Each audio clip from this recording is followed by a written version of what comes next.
We are live, and I'm coming at you with five. Guys, welcome again to another episode of Gavin Reshaw Presents here on channel G Group 2786. Whoever you are, wherever you are, I hope you are blessed and doing safe.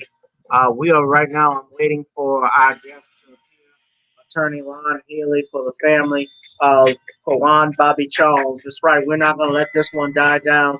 Quawan Bobby Charles, the 15-year-old boy that was found dead on November 2nd. His death has been making headways throughout the social media. Beyonce knows, even tweeted about him.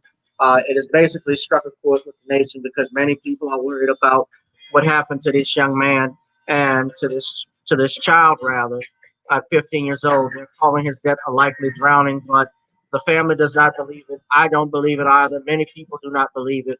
And so I'm waiting right now for Ron to show up, and we're just waiting on him.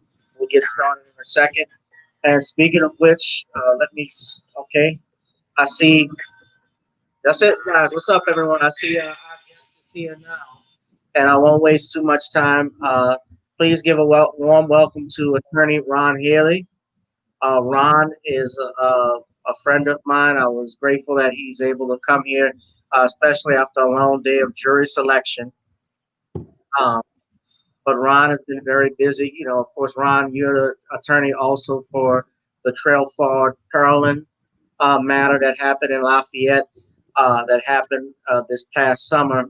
And Ron, good evening. First off, brother, I appreciate you for coming on. Brother Gavin, what's going on, man? All right, man. I wish we could be talking. Let me put my microphone in. Excuse me, my headset. I wish we could be talking under better circumstances right now, given this situation that we're. But I appreciate you coming on here to talk, especially about this young man who many people believe was murdered. Uh, First off, Ron, I'll get started. I wanted to talk to you.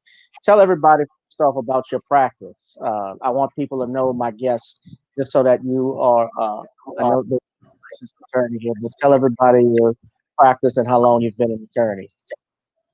Well, thank you for that, Gavin. I've been an attorney. I have my own practice here in Baton Rouge, Louisiana. We handle cases all over the state for criminal defense, and we do civil rights cases all over the country. We have clients from Texas all the way to Philadelphia, but Louisiana is our home, and we want to protect Louisiana. We're proud to be able to help families in need.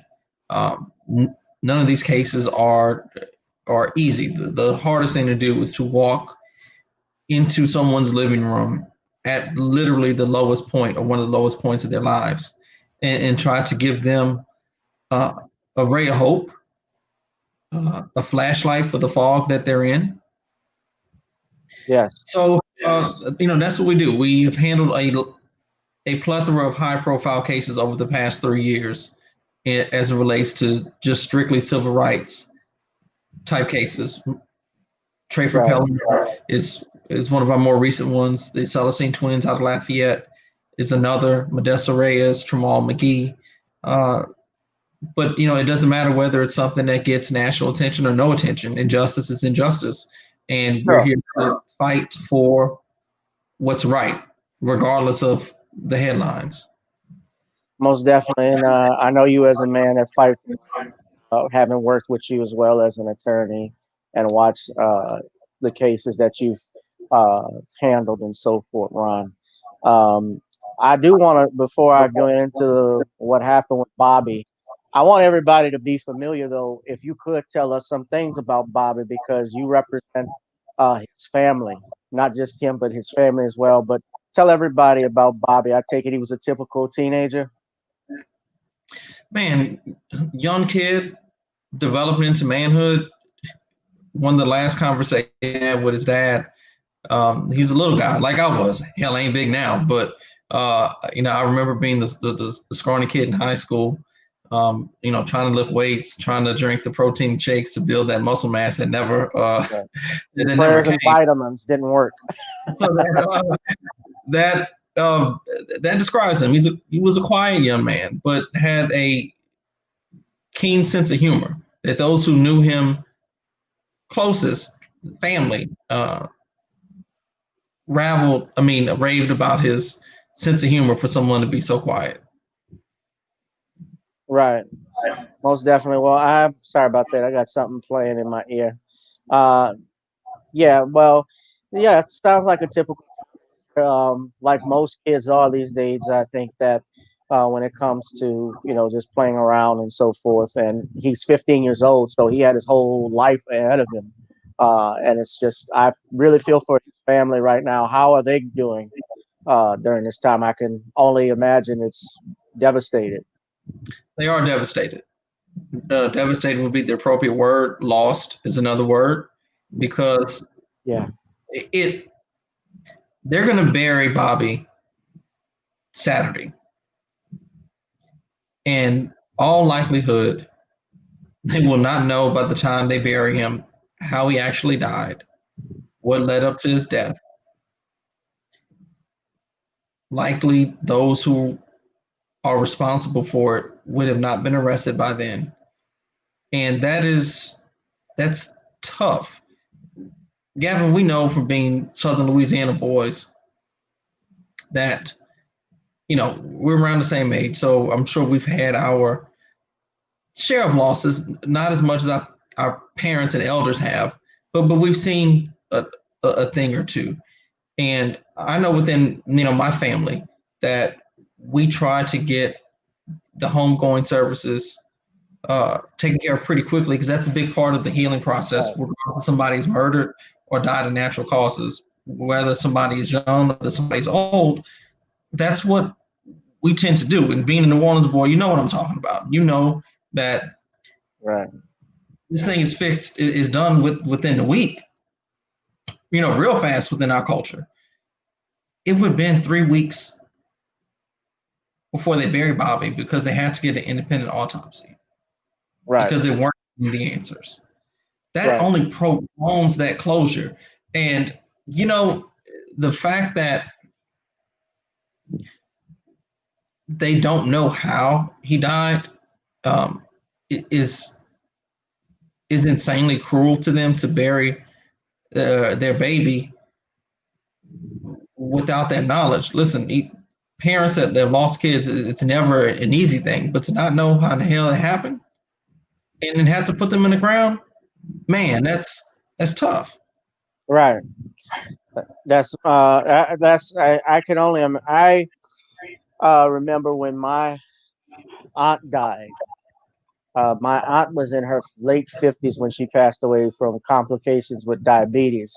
But my grandfather and my grandmother outlived her, and I she died on her birthday, which made it even worse. But I remember just watching my grandfather. My grandfather lived to outlive his wife, grandmother, and his other son, his only son.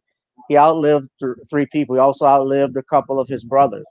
So two of his brothers. So I remember him crying like a baby uh, when he buried my aunt, and even so with outliving his other relatives. So I don't know the pain of what it's like to lose a child, and it's something I never want to experience. But I can only say that my prayers and thoughts are with him. I think everyone feels the same, but we want justice for Bobby. If anything happened, I was going to say that at the end, but I'll say it now. We want justice. We want to know what happened to him. We're not interested in just this, this is not a slight against you, but settlements or anything of that nature. If someone did something heinous, we want them to pay severely for this with this situation, Ron. And Whatever someone did, yeah, whoever's responsible for this, whether as insidious as it appears based on his disfigurement, or if this was an accident and cover up, um, they need to be held responsible. right. If you or I were had in custody a white child, and that child ended up missing, we Well, don't report to the police. They because according to them, Bobby leaves them at some point, leaves your eye custody. We don't call the police. We don't make an effort to see what's going on, and then 4 days later, that child ends we up in like trouble. we're trying to make bail right now, if bail is even given. Bail would be denied. There wouldn't be no bail for something like that.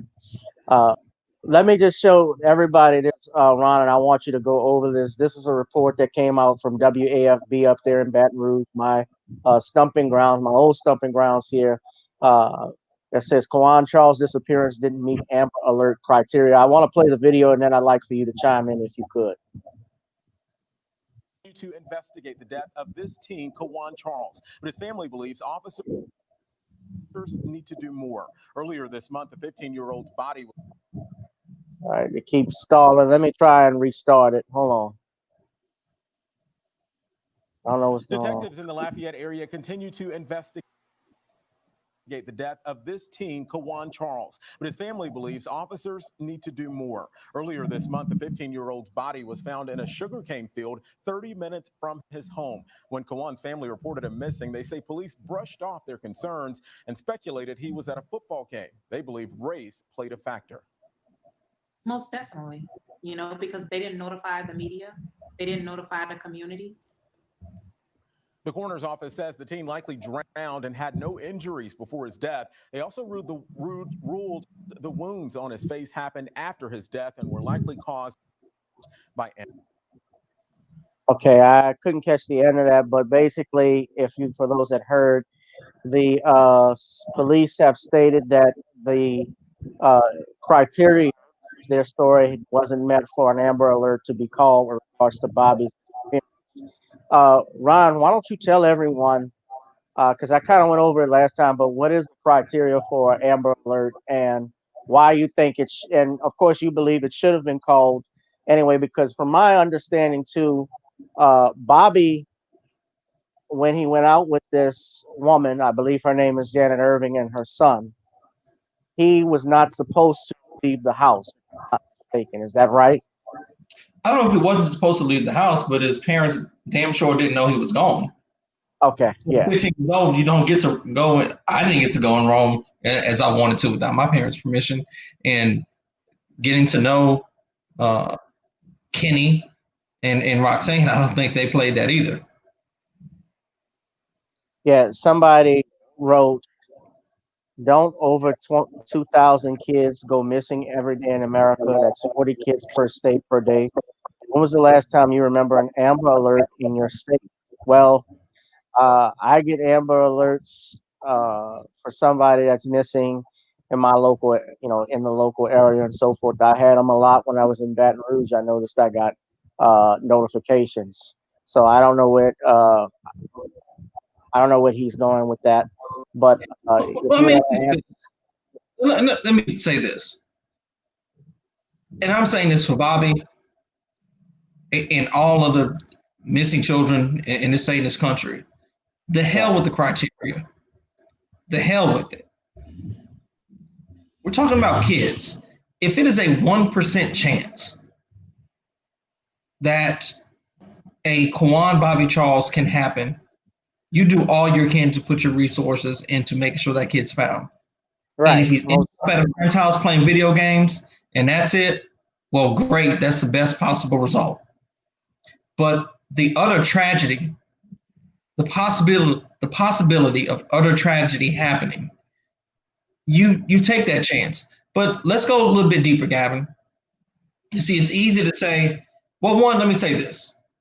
There were policies in this country at one point in time that you could pull folks over without probable cause and just search their stuff, and those policies would change. There are policies that you could racially profile at one point in time in this country, and those policies change. So just because you got policy doesn't mean your policy is right. That's the first thing. The second thing what folks don't know is that even if something does not meet the level of an Amber Alert with the Louisiana State Police, there is something called a level 2. Level 2. A level 2, which means we won't do the statewide Amber Alert, but what that does is it alerts all the statewide media so that they could make the discretion in putting it out there that, hey, we got a missing kid. That wasn't done. Let's look at statistics. Look at the children population in America. Black children make up 14% of that population. However, they make up 37% of the missing children. Black children are issued Amber Alerts only 7% of the time. That's according to the FBI. That's a problem. And it's a problem that does not get talked about enough. Right. Until you have tragedies like this. Right, and it's until something bad happens, tragedy takes place, that everybody wants to talk about changing policy. And the other thing to that person who made that comment, you also have to take in consideration that when a child goes missing, even without an Amber Alert, if he's gone missing, parents have a right to file a complaint, if anything, especially if they're not able to get in touch with their child. And if you've been a parent, like Ron is a parent, I'm not a parent, but I know from what just from my experiences, from what I've seen with my family, if any of their children had gone missing, my family members, they would start a search party immediately. People would go to the police because that's the first people you think their job is to protect, supposedly is to protect and serve. And in this case, the Amber Alert or the alert didn't go out immediately. And never went out. It never went out. Never went out. The level 2 alert was never issued. No level 2 alert was. The cell phone was only pinged November the 2nd. You do not need a search warrant to ping a cell phone to discover somebody's location. Right. That's been established since 2013. So whatever the hell they did on November 2nd, they could have done October the 30th. And guess what? They pinged the cell phone November 2nd. He's found the 3rd.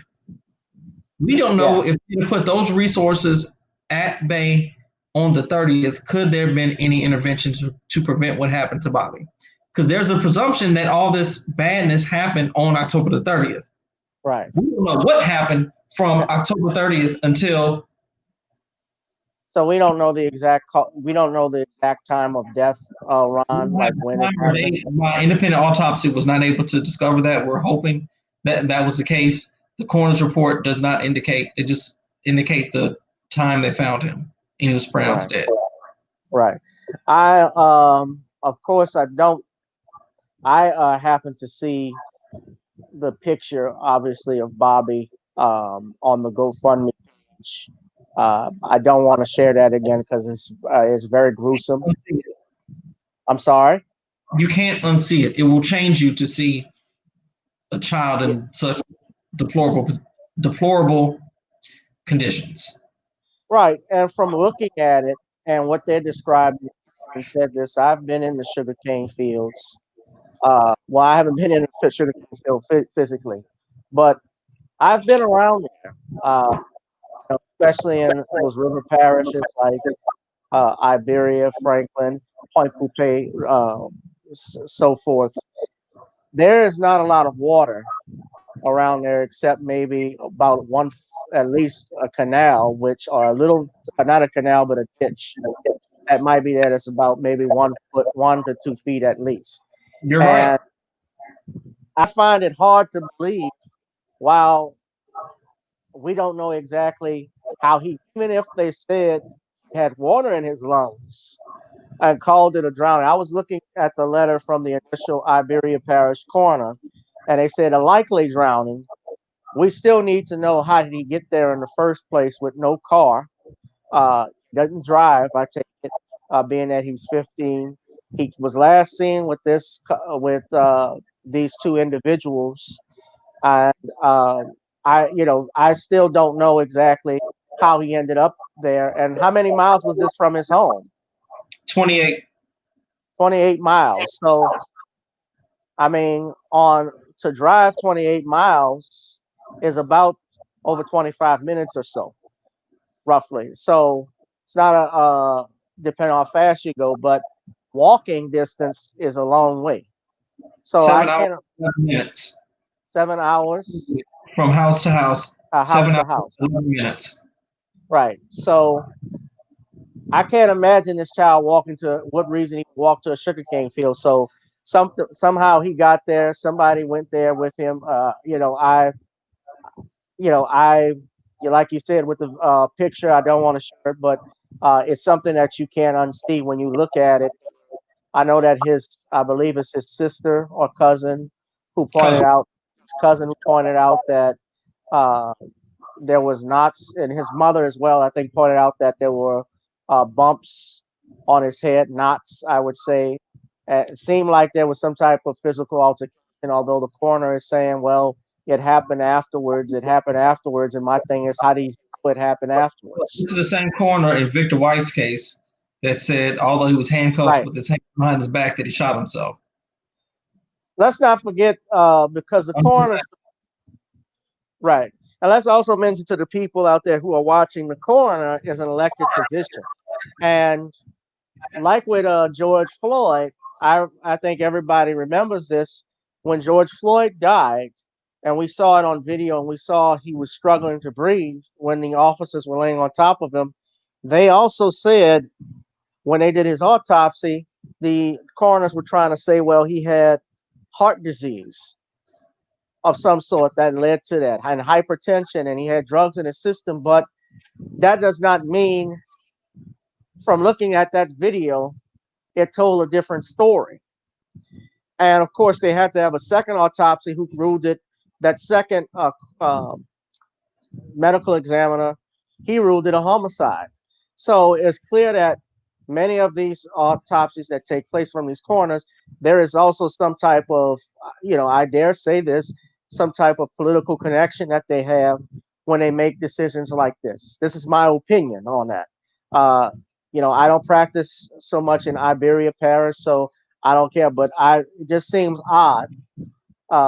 He would say something like that, and you look at Bobby's face as well and see where the left jaw has, no skin, no tissue. You can see his jaw. That practically from looking at that, his body could not. I'm not a doctor, but I don't see his body deteriorating that fast from being out there.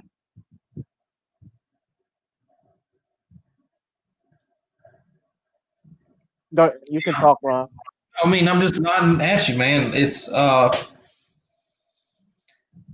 mysterious, right? They say an aquatic water animal, but Gavin, you're familiar with the sugar canes. What aquatic water animal is in the sugarcane field, and why was the focus just on that part of his face? I'm sure it's possible, but is it probable or likely? We have walked the sugarcane fields. Our investigators have taken drones through and through. I don't know a crawfish that powerful to tear off human tissue. Deep in the body of water, this possible. Can he drown in 2 feet of water? Absolutely, but not without intervening cause. Not without intervening cause to make that happen. How did he get there? That's the question that we still don't know. We don't know. Yeah. And I want to push back on this. There's allegedly a video showing him walking into the sugarcane field alone. Yeah, I want to ask you about that because the police said there was some type of video that was released that showed him alone. Well, you want to talk about it? Yeah, well, let's say this. That doesn't mean he didn't encounter somebody once he was in there. And there's not a door to a sugarcane field that says open, come in, or an exit to say leave. Right? So anything or anyone still could have encountered him in that sugarcane field. He didn't have to go and come out of the same place. But just adds to the complexity of what this case is. Right. I do want to go over a video that I saw, Ron. You did this interview with KLFY, which is out in Lafayette, where they talked about Bobby's death. And I want to just go over something because I want to get to the suspects. Well, the persons of interest, I should say, for legal purposes that were in this, the Irvins. And let me just play that video and share it. You guys hit that like button, share, and subscribe to this video. We're talking about the death of Quawan Bobby Charles with his attorney and his family's attorney, Ron Haley. You guys would thank him for joining us right now. And we're going to play this video, Ron. Let me see if it will come in. Come on. Uh, says it's not responding. I'm having a little few technical difficulties, so just give me a second.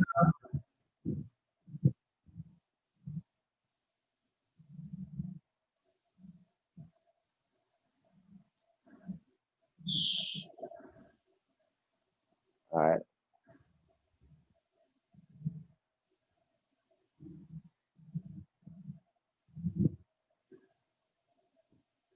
Sorry, everyone. It looks like, yeah, I know what happens. It just froze right now, if anybody can hear me. So I'm trying to get it back up in a second. So just give me a minute, Ron.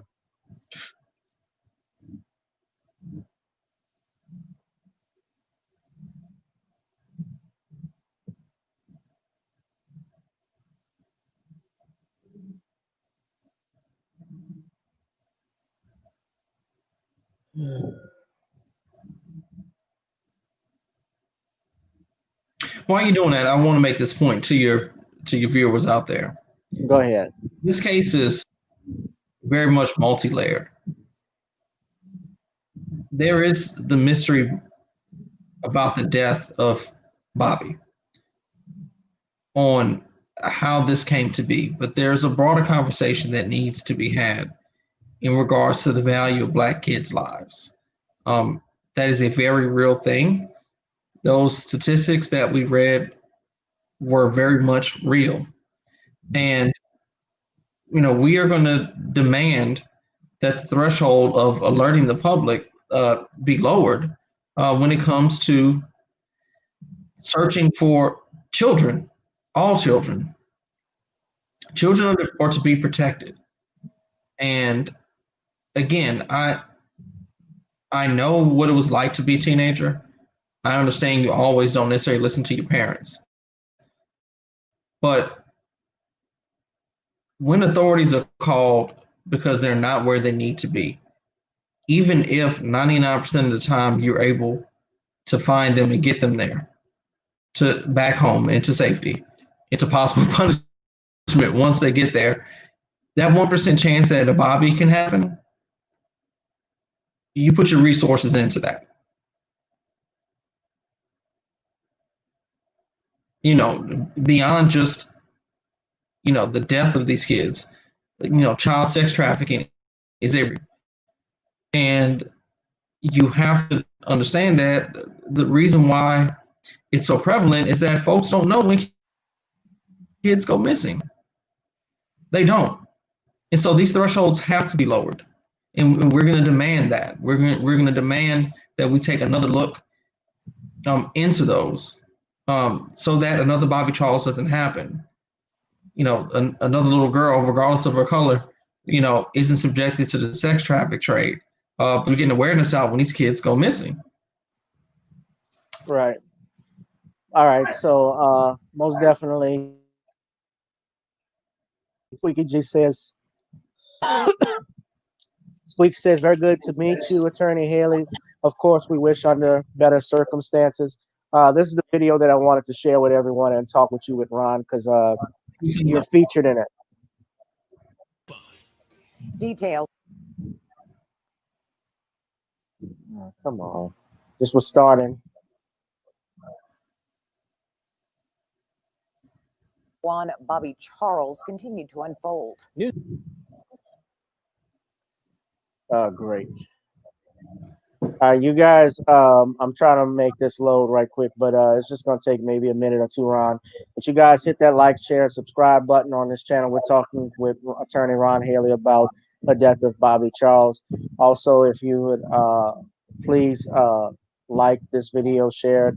If you'd like to donate and contribute to the channel, you see the ticker at the bottom for the Cash App and the Google Pay. But we certainly are trying to get everyone to get to the bottom of this. We bring this as much attention as we can. I mean, even Beyonce, Ron, has tweeted about this case. So it's garnering a lot of attention now. People are, of course, interested and wanting to find out what happened to this young brother. So I thank you again for coming here. But let's see if this is family's attorney, Ron Haley. He tells her newfound evidence. Ah, come on. I don't know why it's slowing down like this. It's buffering.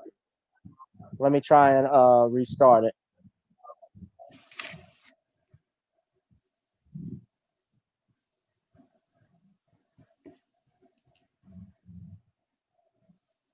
No, I do not want to subscribe. Okay. There we go. 1 in 3 adults has pre-diabetes. That means it could be you. Your barber. Your barber's barber. Nice work. Thanks. With early diagnosis, pre-diabetes can be reversed. Take the risk test at doihaveprediabetes.org. From Acadiana, your local news leader, this is KLFY. Details on what happened to Baldwin teen Quawan Bobby For Christ's Houston's Danielle Johnson spoke with the family's attorney, Ron Haley. Evidence may help answer the question.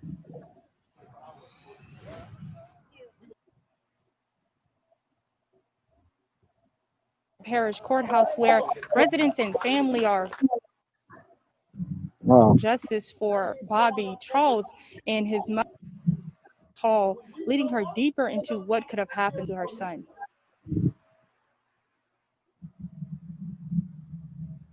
Her core, but it smelled strong like bleach. You can't smoke in the core because we bleach. Unfolds, possible evidence exposes what could have happened to Charles. A recording was released. In the recording, you hear mother to another parent of a child who is friends with the family. According to the friend's mother explains what her son told her. He's rooms. He did say whenever they picked her and the stepdad were all tripping.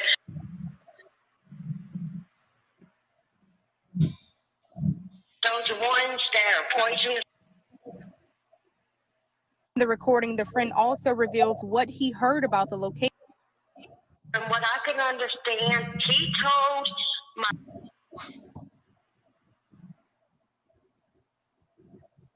body in a sugarcane field behind. Family attorney Ron Haley, there is more. Haley says his locate the home of the family, last seen with Charles Tuesday night. It's parked in front of the home. I saw the same. Here you can see the family into the U-Haul truck. We have pictures of boxing up their things and the parent apparently trying to move, like from the pictures that I received this morning.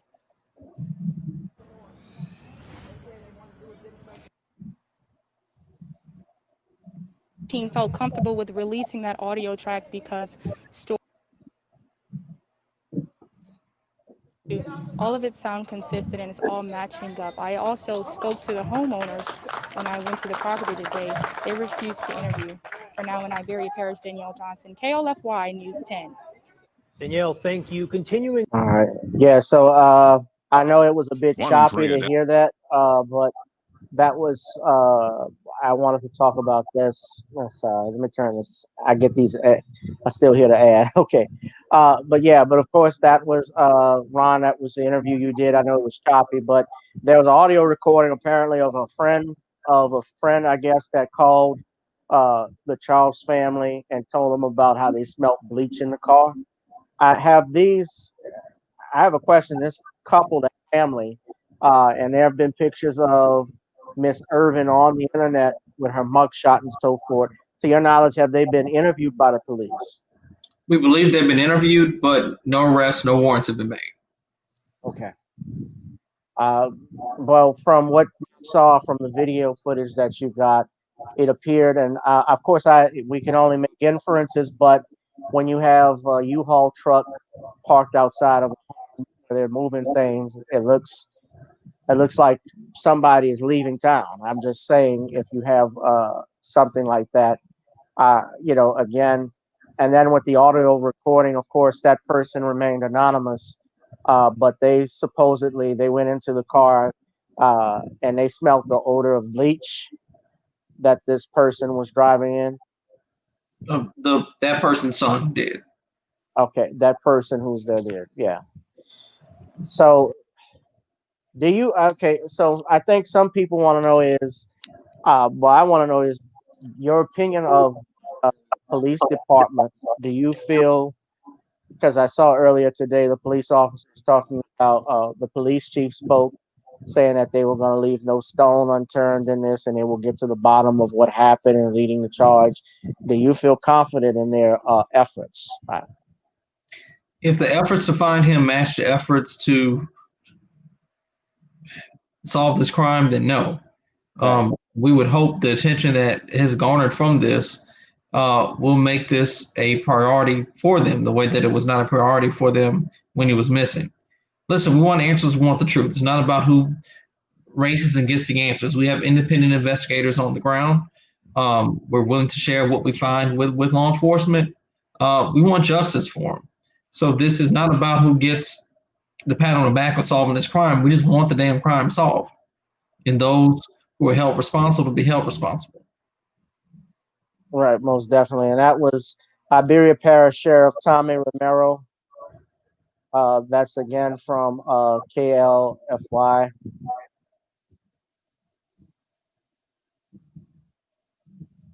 I wasn't trying to play a video. I just was trying to put Mr. Sheriff Romero's picture up, because I know it has some buffering issues right there. But he released this statement. I'll just read it.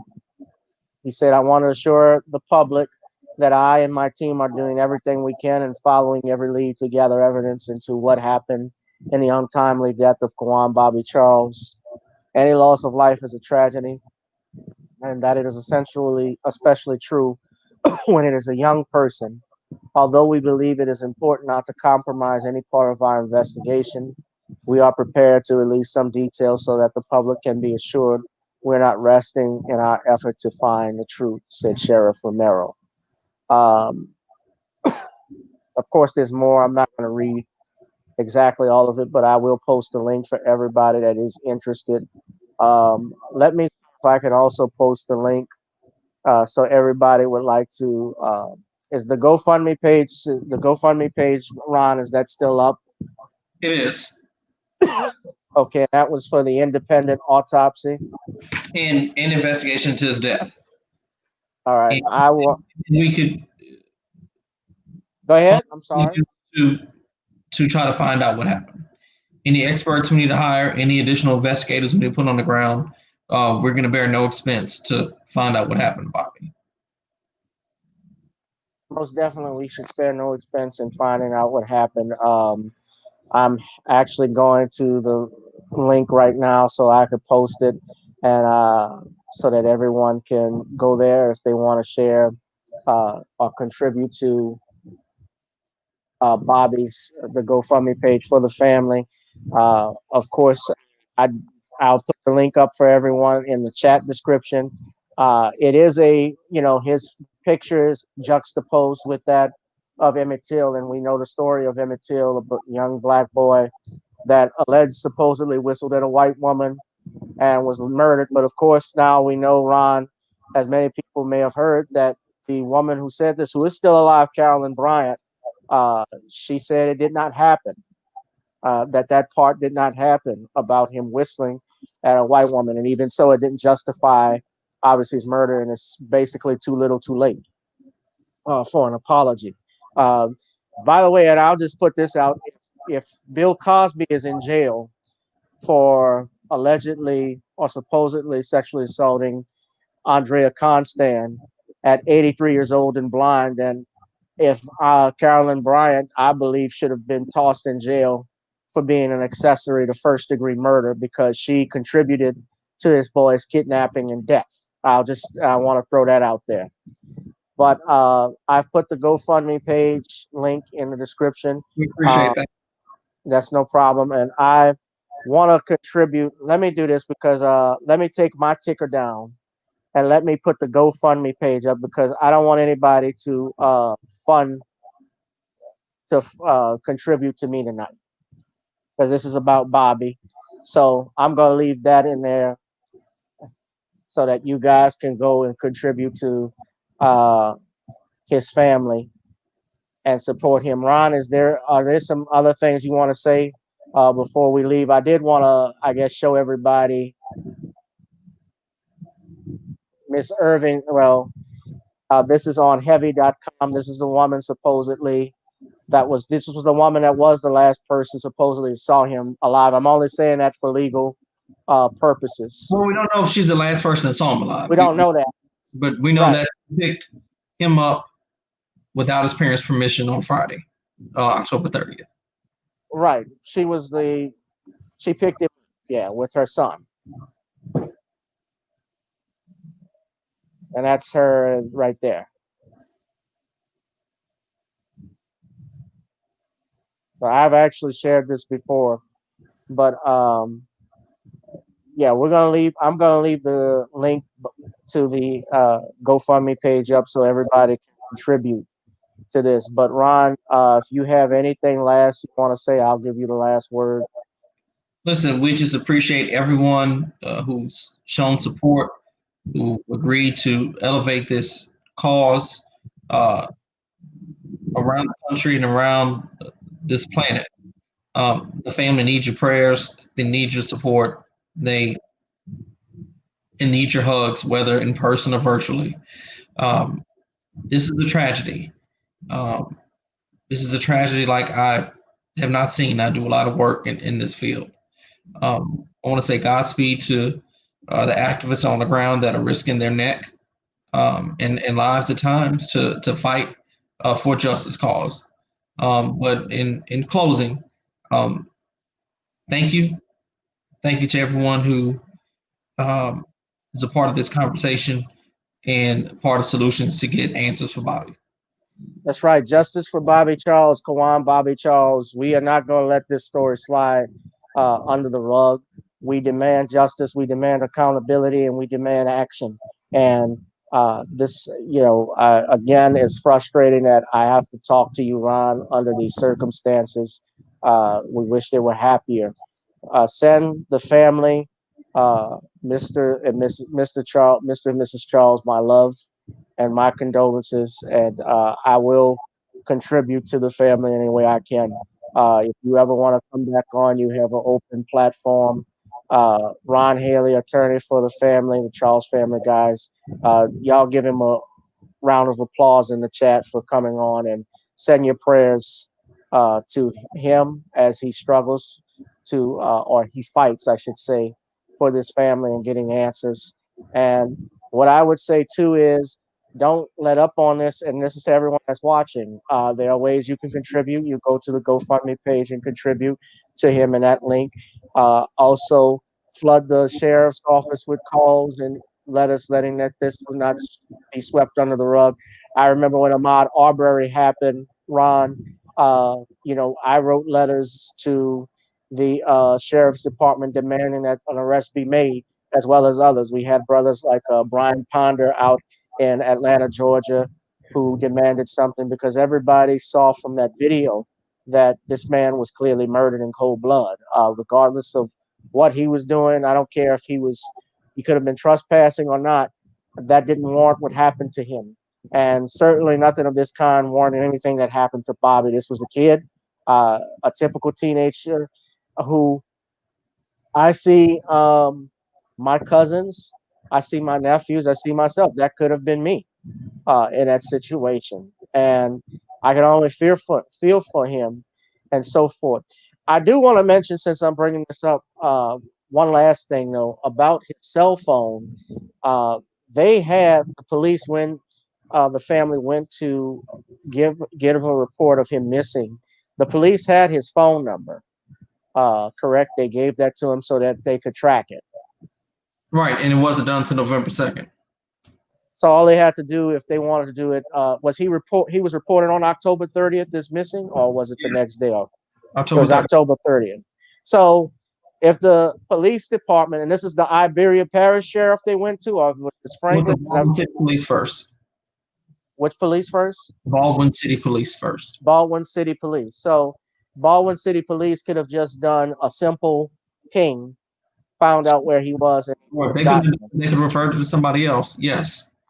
They could have done this, and this could have possibly could have saved his life. Well, I definitely could have saved his life. Go on a limb and say that. But yeah, shame on you, Baldwin City Police, for this. This was, and definitely, Mr. Pirate Brain said, please leave the GoFundMe in description. I will post it in my podcast. You got it. I will do that directly. Ron, thank you for coming on again, man. And you guys, we're going to keep this up. You ever want to come on again and talk about it? Any new developments, please come on this channel. We'll talk of that. The attorney, Ron Haley, ladies and gentlemen. Thank you again, brother. I know you've had a long day. You've been in court doing a jury trial. Well, you're doing picking a jury. I hope that's going well. If you could tell me, what type of trial is it? Murder. Murder? Okay. Let me say this too on this point, Ron. I think you're going to amen this as well. If you get a notice, guys, to go and do jury duty, do not disregard it. And don't try to get off it. Do not disregard it, because, yeah, unless you're sick, unless you're truly sick, or there's something of great importance that you can't do it, serve on a jury, because you're going to learn the law.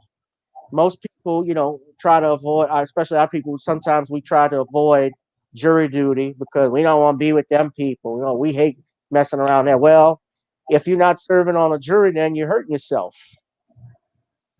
because you can learn things and you can make a difference in many of these cases. So don't avoid jury duty if you can. That's why, and for that reason, at least, you should be registered to vote. But nevertheless, guys, thank Ron. Thank you for coming on. Those that are on Facebook, on Periscope, on YouTube, please go. I will post the description in my I will post the GoFundMe page in my description. The link to that.